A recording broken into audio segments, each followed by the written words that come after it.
c'est quelque chose qui est pratiqué depuis assez longtemps, depuis ça, enfin, je mesure mes mots, mais ça a pu toujours exister parce que c'est une parodie de quelque chose. Bon, la plupart du temps, quand on parle de messe noire, c'est une parodie de l'Église catholique. On va inverser tous les symboles catholiques, la croix,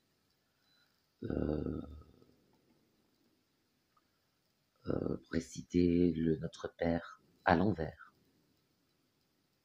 Voilà. Le but de ça, c'est pas d'insulter Dieu ou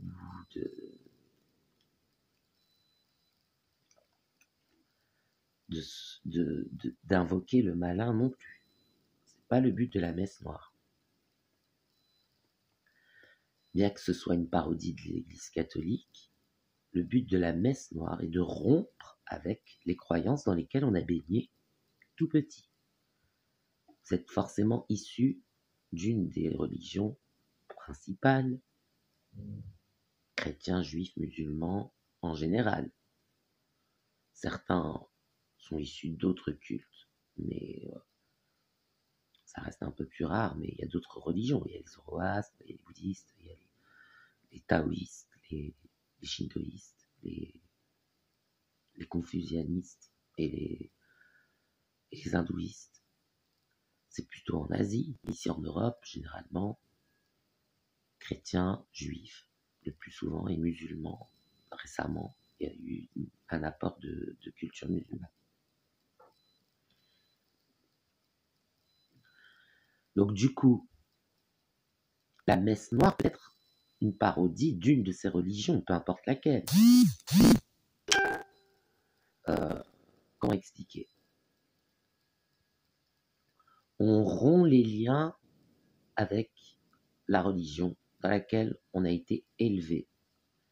Le but, c'est pas de la renier complètement, mais non. Le but, c'est de l'assimiler différemment. C'est ça qui est intéressant. Le but de la messe noire est là. Je veux dire, un exemple de messe noire, c'est de brûler la Bible. Brûler la Bible, c'est une messe noire. On appelle ça jeter le bébé avec l'eau du bain. C'est l'expression satanique. C'est une expression satanique. Ça ne veut pas dire que plus jamais vous lirez la Bible et que plus jamais. Bien sûr que vous reviendrez peut-être un jour à la Bible pour des connaissances.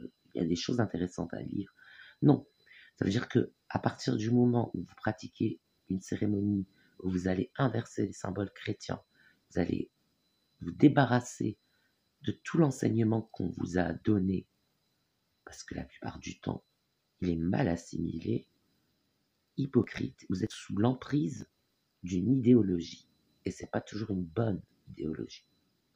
Peu importe la religion, je vous le dis, généralement, les gens assimilent assez mal leurs connaissances religieuses.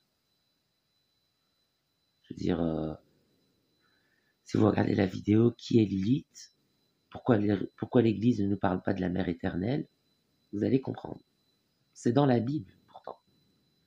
Pour le comprendre, il faut peut-être passer par la messe noire, ou pas. Il y a d'autres moyens d'arriver à se débarrasser de ça, de ces faux enseignements qui sont négatifs pour vous, qui ne vous permettent pas d'évoluer et pas dans de bonnes conditions. Et le but, c'est en fait, la religion satanique, en tout cas, du moins, sans la messe noire. La messe noire, c'est une cérémonie solennelle. Solennellement, ce jour-là, vous rompez avec votre passé.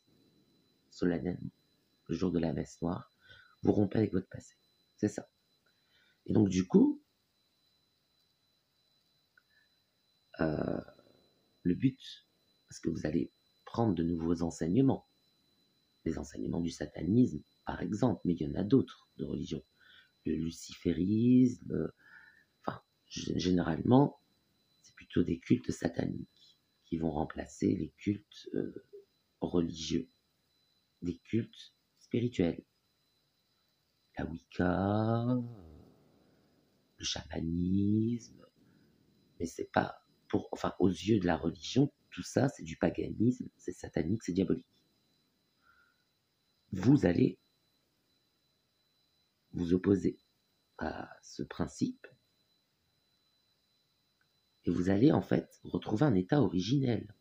En fait, l'état dans lequel étaient les gens, l'état dans lequel étaient les gens avant qu'il y ait ces religions organisées qui cherchent à éduquer les gens, éduquer les enfants, éduquer les personnes. Et non, vous allez vous rapprocher de ce que vous devriez être sans aucune religion, sans aucune influence idéologique. Par la suite, quand vous ferez vos recherches sur la spiritualité, sur le démon, sur le Dieu vivant, vous assimilerez les principes selon ce que vous comprenez du texte sacré, comme la Bible, le Coran, mais pas selon ce qu'on vous a dit qu'il fallait croire.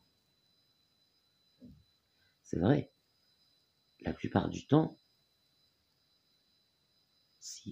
les gens lisent la Bible, mais je vais prendre un exemple simple. Un jour, j'ai dit que je ne croyais pas en la théorie de l'évolution. J'étais dans une église chrétienne.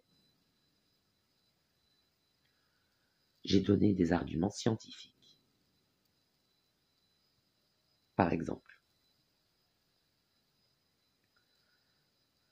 que les squelettes de dinosaures,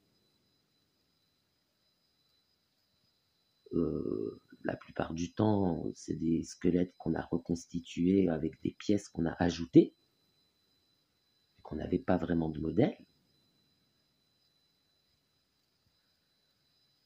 Et donc du coup, rien ne me dit que ce que je vois dans les musées, c'est pas un petit peu des chimères, des créatures qui n'existent pas. Ce que je veux dire,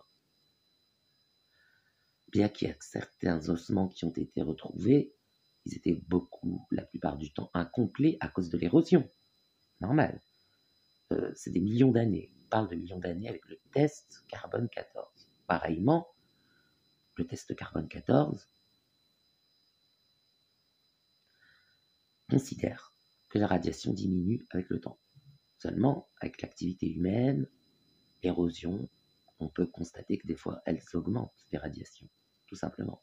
Donc, elles ne font pas que diminuer. Donc, le carbone 14, j'y crois pas trop non plus. J'ai donné des arguments scientifiques. Quelqu'un m'a dit, mais c'est pas ça l'intelligence, parce que dans notre église, on parle de l'intelligence. La Bible aussi en parle, mais c'est pas trop, ils n'ont pas trop compris. Ils n'avaient pas trop compris ce que signifiait l'intelligence. Mais bon, c'est pas grave. Qu'on devait garder des connaissances scientifiques et garder la foi en se basant sur les croyances que nous enseigne la Bible.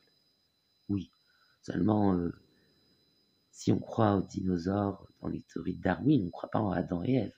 Faut être honnête. C'est pas trop ça ce que dit la Bible.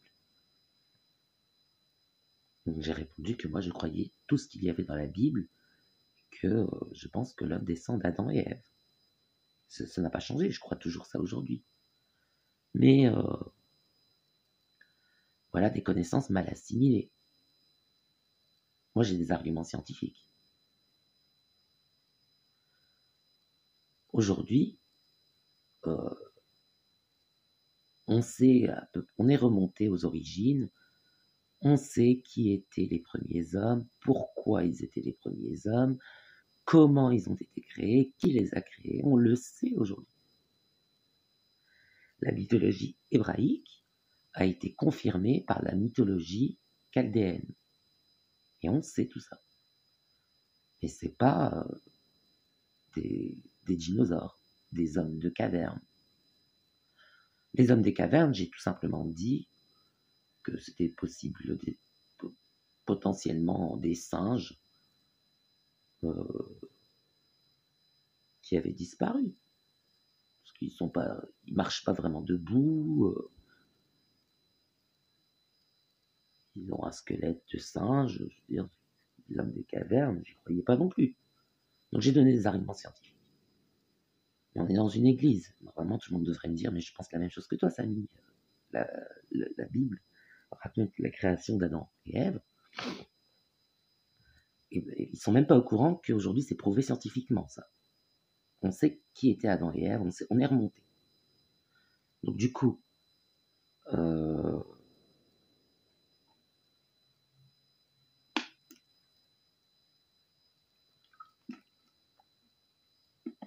ils sont en train de chercher une aiguille dans une boîte de foin, parce que bon, ils croient à des théories contraires à la foi, et ils lisent la Bible, mais ils y croient pas. Donc ça a été mal assimilé.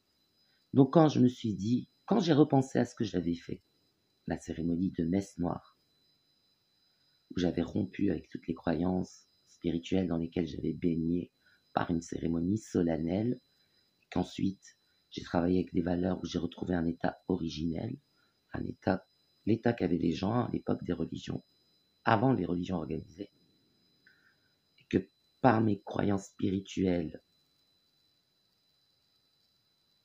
je suis devenu quelqu'un de vicieux, d'intelligent, enfin, vicieux entre guillemets, intelligent du moins, enfin, si, de toute façon, l'homme est le plus vicieux de tous les animaux. Donc, du coup, c'est par ses croyances spirituelles qu'il devient comme ça. Et que j'ai commencé à assimiler des connaissances religieuses, mais dans un état originel. Je ne les ai pas assimilées de la même façon. J'ai cherché des réponses à des questions où les gens ne se posent pas de questions. Ils ne sont pas posés de questions.